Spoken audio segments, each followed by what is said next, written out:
आज Recording in progress.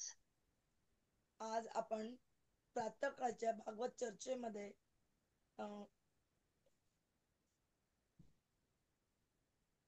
परमेश्वराची अगम्य सत्ता आणि आत्म्याची पूर्ण अवलंबनशीलता याविषयी बघण्याचा प्रयत्न करूया.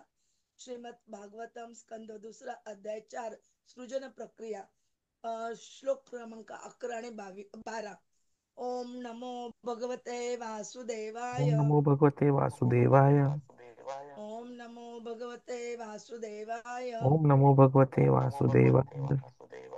ओम नमो भगवते वासुदेवाय. ओम नमो भगवते वासुदेवाय. नारायणं नारायणं नमस्कृत्य नमस्कृत्यं नरं नरं चैव चैव नरोत्तमं नरोत्तमं देवीं देवीं सरस्वतीं सरस्वतीं व्यासं ततो व्यासं ततो जयमुदीरये. जयमुदीरये. नष्टप्रायेषु नष्टप्रायेषु अभद्रेषु भद्रेषु नित्यं नित्यं भागवतसेवया भागवतसेवया भगवती भगवती उत्तमश्लोके उत्तमश्लोके भक्तिर्भवति भक्तिः भवति नैष्टिकी. श्लोक क्रमांक 11 आणि 12 अध्याय 4 स्कंद दुसरा सुजन प्रक्रिया. सूत उवाच सूत उवाच इति उपामन्त्रित राज्ञा इति उपामन्त्रित राज्ञा गुण अणुकथने हरेः गुण अनुकथने हरेः ऋषिकेशम् अनुस्मृत्य ऋषिकेशम् अनुस्मृत्य प्रतिवक्तुं प्रचक्रमे. प्रतिवक्तुं प्रचक्रमे. श्रीशुक उवाच श्रीशुक उवाच नमः परस्मै पुरुषाय भूयसे नमः परस्मै पुरुषाय भूयसे सत् उद्भवस्तान निरोधलीलया सदुद्भवस्थाननिरोधलीलया गृहीत शक्ति त्रितत्तयाय दहीनां गृहीतशक्तित्रिततयाय देहिनाम् अन्तः भवाय अणुपलक्ष्यवर्त्मने. अन्तः भवाय अनुपलक्ष्यवर्तमने. सूतः उवाच इति उपामन्त्रितः राज्ञा गुण अणुकथने हरेः ऋषिकेशम् अणुस्मृत्य प्रतिवक्तुं प्रचक्रमे.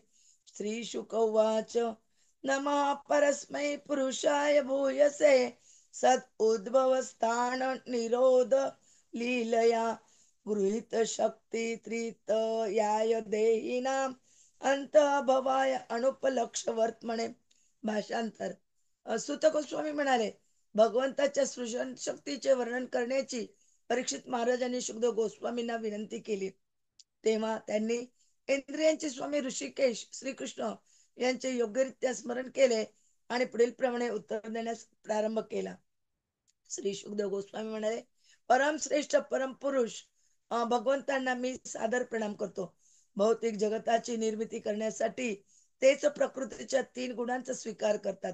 प्रत्येकाच्या शरीरामध्ये वास करणारे तेच पूर्ण स्वरूप आहेत आणि त्यांचे मार्ग अचिंत्य आहेत.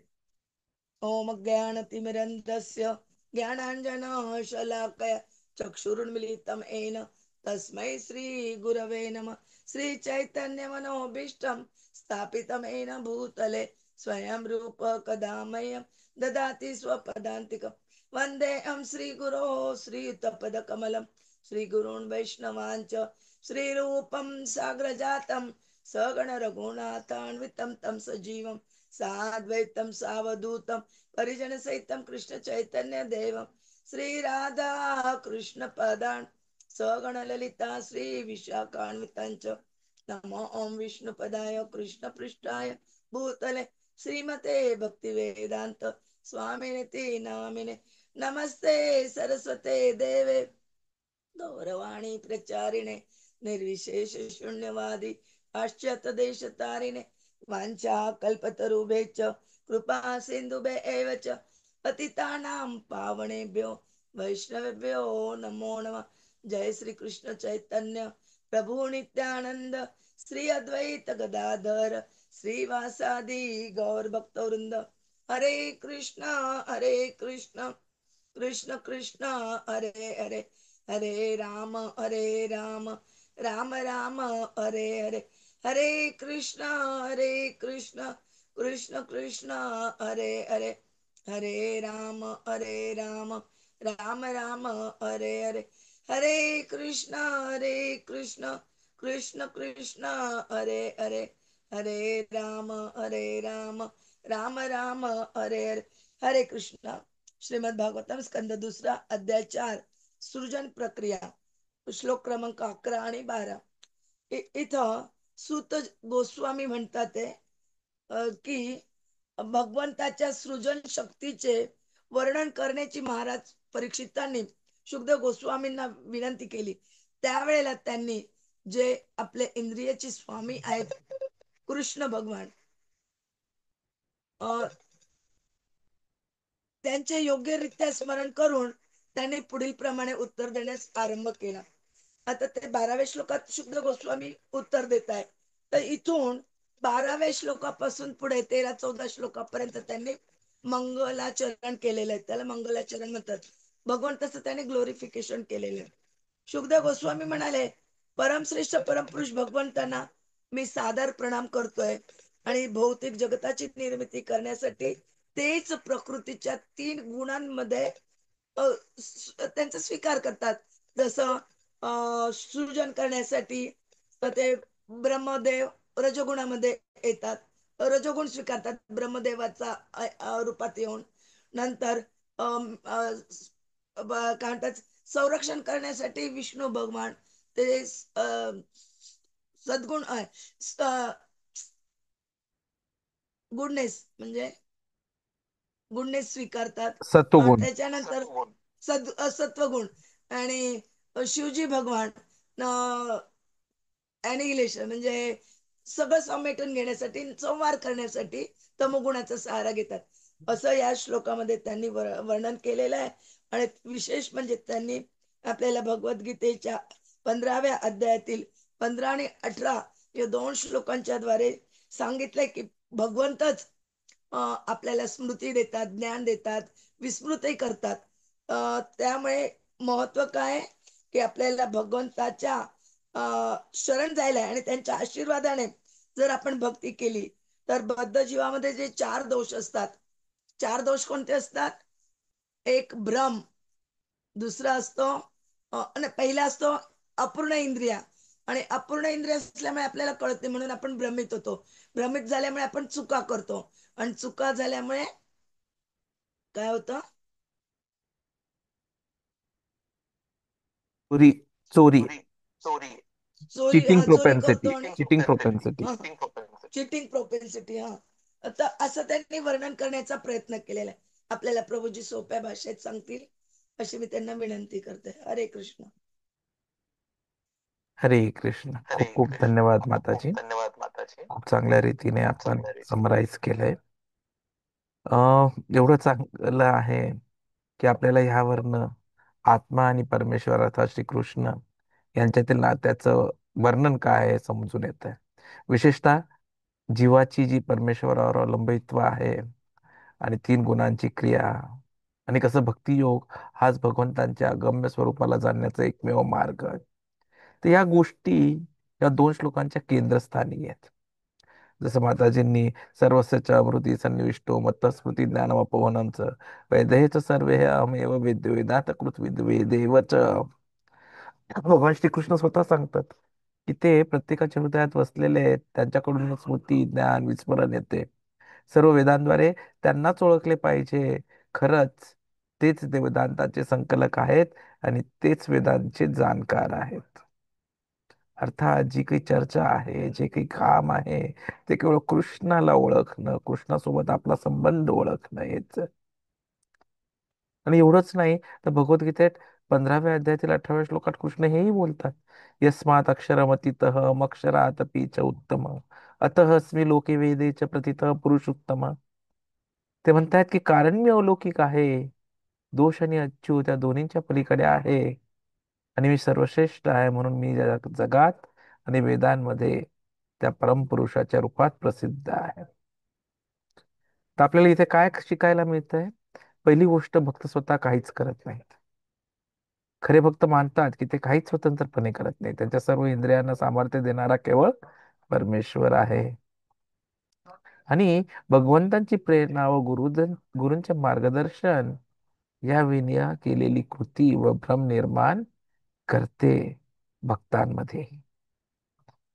आणि म्हणून त्यांना हे पूर्ण ज्ञात आहे की सर्व प्रकारच्या कर्मांचे नियंत्रक कोण आहे? भगवान श्रीकृष्ण.